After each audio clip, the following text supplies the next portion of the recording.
मंच, शब्दों का संसार। सभागार में उपस्थित बेटियां, बहनें, भाई और आत्मजवत और मेरे अग्रजवत भी लोग जो बैठे हैं,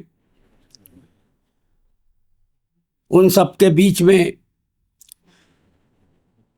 मैं अपने आप को आज पा करके धन्य अनुभव कर रहा हूं और अपनी अंतर आत्मा से अभिभूत अनुभव कर रहा हूं।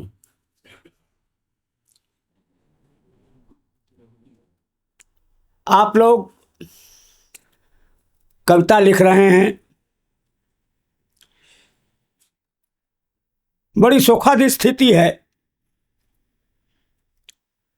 अभी जो मेरे बंधु मुझे गाड़ी में अपने साथ ला रहे थे, गाड़ी में बैठे बैठे मैंने उनसे एक प्रश्न किया।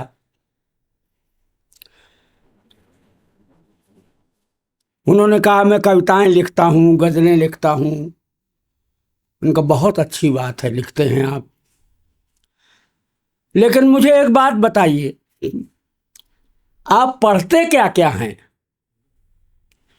आपके पढ़ने से ही, आपके पढ़ने की अभिरुचि से ही आपका लेखन कैसा होगा इसका सहज अनुमान लगाया जा सकता है।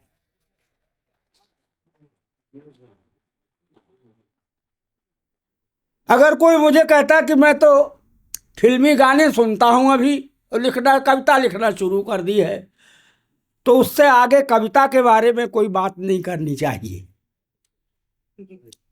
कोई कहे मैंने तो अभी गुलशन नंदा का उपन्यास पढ़ा है, तो उससे उपन्यास के बारे में कोई बात नहीं करनी चाहिए।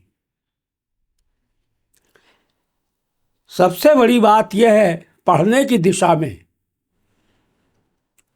हमारे हिंदी काव्यशास्त्र के एक प्राचीन विद्वान अभिनव गुप्त जब अपने गुरु के पास शिक्षा प्राप्त करने के लिए गए, तो उनके गुरु ने उनसे पूछा कि तुम क्यों पढ़ना चाहते हो, क्यों शिक्षा प्राप्त करना चाहते हो, शिक्षा प्राप्त करके क्या बनना चाहते हो? तो अभिनव गुप्त ने कहा कि मैं पढ़ करके, आपसे ज्ञान प्राप्त करके न कुछ बनना चाहता हूं, न शिक्षा के माध्यम से पैसा कमाना चाहता हूं, न बड़ा साहित्यकार बनना चाहता हूं, न बड़ा ज्ञानी काव्य शास्त्री बनना चाहता हूं। तो फिर क्यों पढ़ना चाहते हो भैया? अभिनव गुप्त ने कहा मैं अपने आप को पढ़ सकूं इसलिए पढ़ना चाहता हूं। जब तक आप, ये बच्चियां बैठी हुई हैं, मेरे कई मित्रों ने अभी कविता पढ़ी, बड़ा अच्छा लगा मुझे। काफी परिपक्वता की ओर उनके कदम बढ़ रहे हैं। एक अभी बहुत छोटी सी बच्ची ने गौरैया की चिड़िया की कथा सुनाते हुए, कविता सुनाते हुए, एक वाक्य जो कहा वो कविता से ज्यादा वो वाक्य बहुत महत्वपूर्ण था और वो मेरे मन के किसी कोने में सुरक्षित हो गया है कि अनाथ आश्रम में ऐसे तमाम बच्चे हैं जिनकी आंखें अपनी माँओं को खोज रही हैं। ये मर्मभेदी वाक्य है, पूरे समाज को झकझोर देने वाली बात है, आपके भीतर सोए हुए मनुष्य को जगा देने वाली बात है। उस बच्ची का प्रयास बड़ा सराहनीय है, मैं बड़ा स्नेह और बड़ा आशीर्वाद देता हूं कि उसने इतनी जल्दी अपनी चेतना से एक लुप्त होते हुए मूल्य को पकड़ लिया है। मूल्य को पकड़ना आसान नहीं है। मूल्य आपको ग्रंथों से या विश्वविद्यालयों से नहीं मिलेगा। मूल्य आपको समाज में मिलेगा, परिवार में मिलेगा। और अगर आप वो मूल्य पकड़ लेते हैं तो मूल्य का सूत्र पकड़ करके आप कहां से कहां पहुंच सकते हैं, ऐसा मेरा विश्वास है।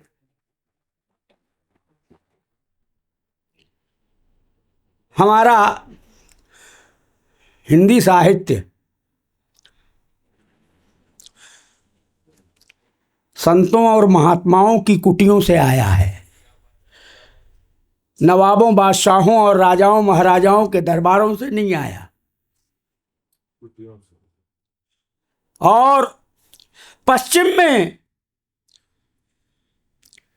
जब साहित्य के नाम पर अंधकार था पूरा, जिसे डार्क पीरियड कहा जाता है, अंधकार युग कहा जाता है, उस समय हमारा मध्यकालीन साहित्य रचा जा रहा था पूरी दुनिया को जागृत करने के लिए।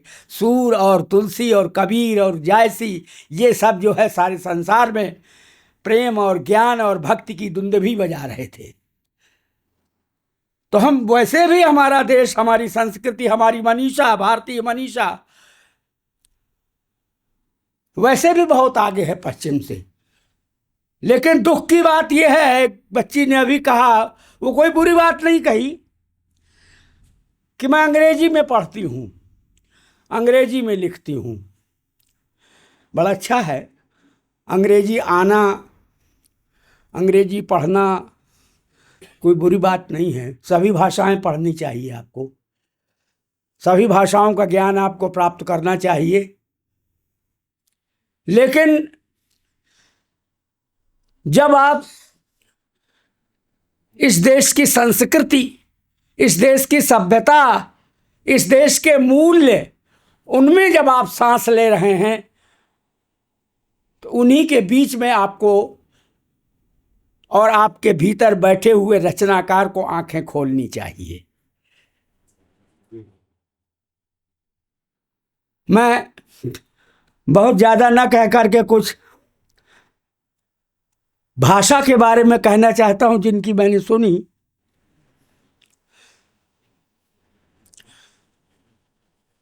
बहुत से अभी कवि मित्रों ने जिन्होंने एक अपनी रचनाएं पढ़ी, उर्दू हिंदी मिश्रित, हिंदी में भी बहुत अच्छी कविताएं पढ़ी, मैं साधुवाद देता हूं, बधाई देता हूं। लेकिन इसके साथ साथ मैं एक बात कहना चाहता हूं कि कहीं ना कहीं भाषा आप लोगों की उम्र में अनगढ़ होती है, शिल्प में वो गढ़न नहीं आ पाती है।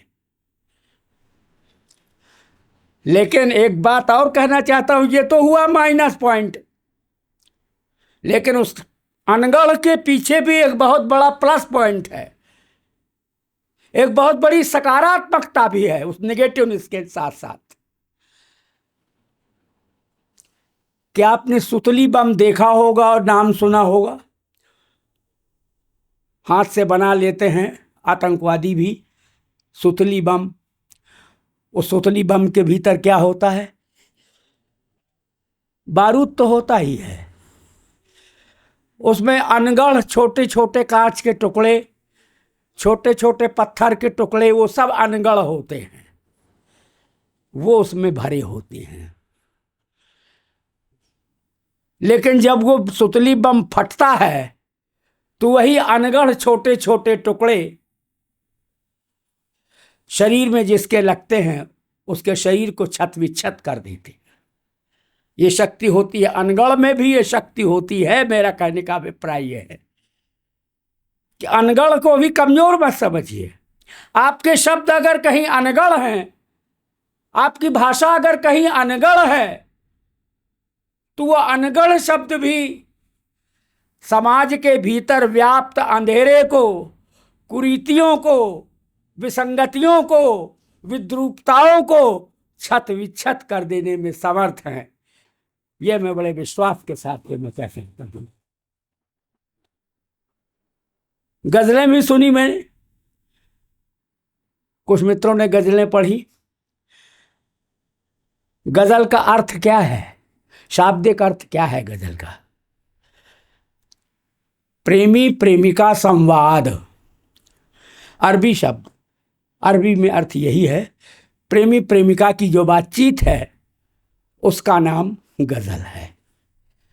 लेकिन आज गजल नए रूप में दुष्यंत कुमार जैसे लोगों ने गजल को, गजल की जमीन को एक ऐसे ढंग से जोता है और उसमें लोग बैठे हुए हैं। आज इस असुर से सुन लीजिए कुछ जो है।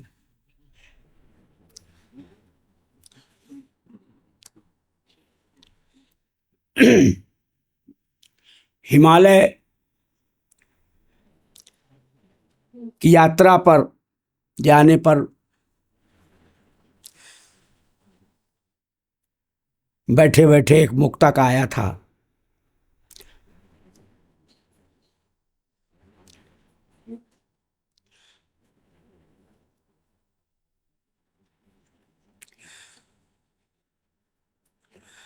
नमन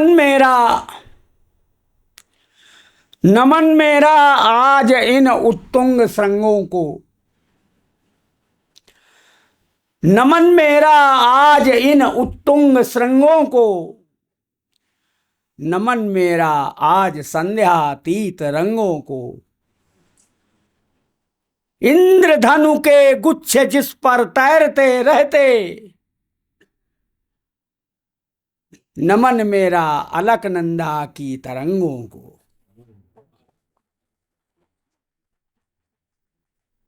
एक मुक्तक गीता के दर्शन पर आधारित है, बड़ा साधारण मुक्तक है, अक्सर पढ़ा करता हूं, बहुत सामान्य मुक्तक है।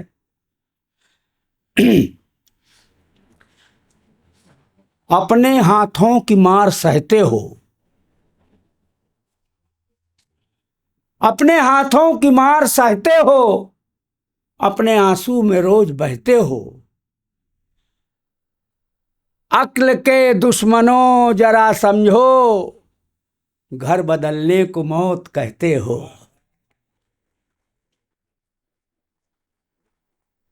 अक्ल के दुश्मनों जरा समझो, घर बदलने को मौत कहते हो। एक और छोटा सा मुक्तक है। आग में कितनी जलन है, आग में कितनी जलन है, सूर्य में कितनी तपन है। यह तुम्हें वो ही बताएंगे, जिंदगी जिनकी हवन है।